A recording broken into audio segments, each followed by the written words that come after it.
Good day to each and everyone who is attending virtually present at this time of our graduation ceremonies for our beloved and very precious graduates for the school year which ends at this time.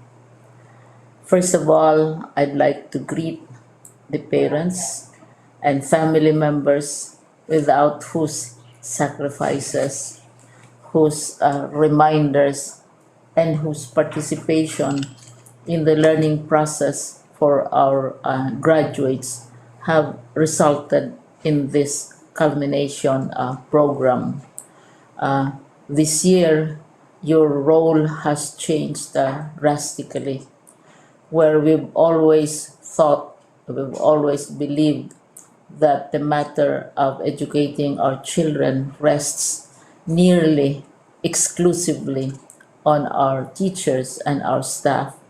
This time, you parents, you family members, you who are in the households of our learners have expanded your role and contributed to this wonderful day wherein finally, our learners are graduating in this culmination exercise.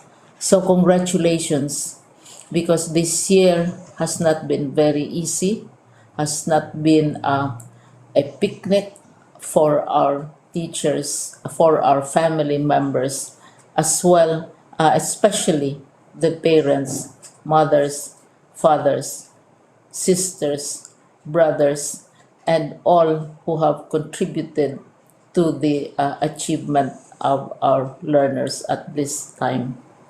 So, maraming salamat at congratulations, parents and family members. Mas malaki ang role ninyo at this time compared to earlier graduation exercises. Secondly, I would also like to greet our teachers, without whose very careful review and careful supervision of the work of our pupils and our learners, this event would not be taking place at all. And so, thank you, teachers. Your role has also expanded. In addition to seeing to it that the modules are faithfully followed, the assignments are correctly implemented, and the learners are truly learning. And you have had to deal with new ways of assessing the performance also of the learners. So, congratulations, teachers, for enduring, for your patience, for your love for our learners, and your willingness to engage in a way and methods of teaching which are different from those which are used to. Assessment must have been especially difficult for you, especially since you were not able to see most of the time our students in face-to-face meetings, and most of the meetings, of course, were virtual. We'd also like to thank the local government units for their interest, for their cooperation, and for their continuing contributions to the needs of education, even as our children do not go to school. Your donations of material as well as financial resources at this time are most welcome, and your advice has been taken seriously not only by our teachers, by our school officials, but also by our officials in the Department of Education. We continually talk with local government units, especially in times of disaster, in times of great need for classrooms, for space, and for responses to unforeseen emergencies. Thank you, local government units. But of course, most of the congratulatory greetings fall on the deserving graduate. Each and every one of you is truly special. You are different from the other graduates who have passed through the portals of your school. You went to school practically without seeing your teachers, if at all. You went to school with your parents, your mothers, and your fathers hovering over your shoulders and seeing to it that you are able to complete your assignments. You are completing your studies at a time when examinations and assessments are different. You are culminating these long months of hard work at this time, even as you have to do family chores, even as you are distracted, and even as your world has turned upside down, and it seems and it appears as if we don't know what the future holds and what will happen next. But you have persevered, and now you are ready to graduate. And therefore, you deserve each and every bit of congratulations from us in the Department of Education, from your parents and family members, your teachers, from the officials in local government, as well as in the parent teachers associations. You deserve each and every single congratulatory pat on your back, each hug virtually, of course, and each greeting, which I am sure you are also receiving virtually. I don't know if you will remember this event many, many years from now. I have tried to recall myself who our graduation speaker was when I finished high school and when I finished my college studies.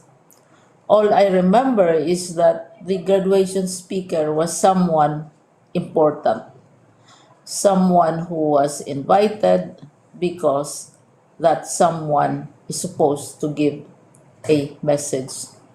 What was more important to us graduates at that time was the excitement of the celebrations, the happiness and the joy of our parents, the sadness of parting from our classmates and from our teachers, and the enjoyment of all the graduation events that usually take place come commencement day. When I was a college student, we had a series of events which were designed to embed in our minds, which were designed to help us remember and not forget our days in college. We would spend one whole day going around the campus, visiting the classrooms, saying goodbye to our teachers, and sharing memories. We would have bonfires to say goodbye to each other. We had baccalaureate services where we committed ourselves to God and we prayed for guidance when we go out into the world.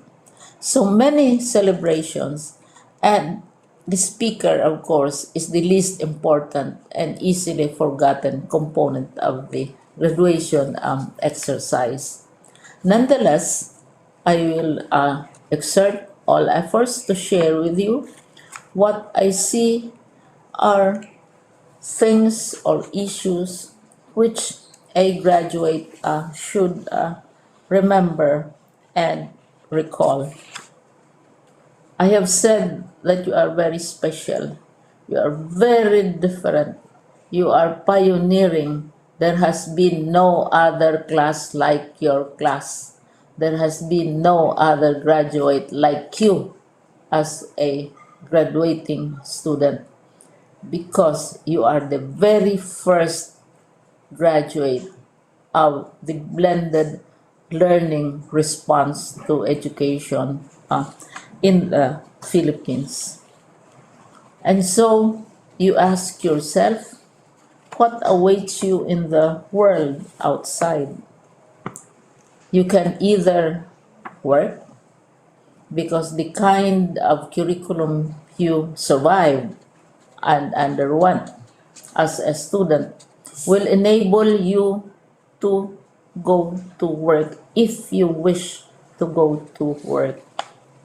Some of you will proceed to further studies, and this would be a wonderful thing, because there are many opportunities for further expanding your knowledge, for further answering and looking for explanations of issues, events that make you curious, especially in science, in technology, and also in the arts.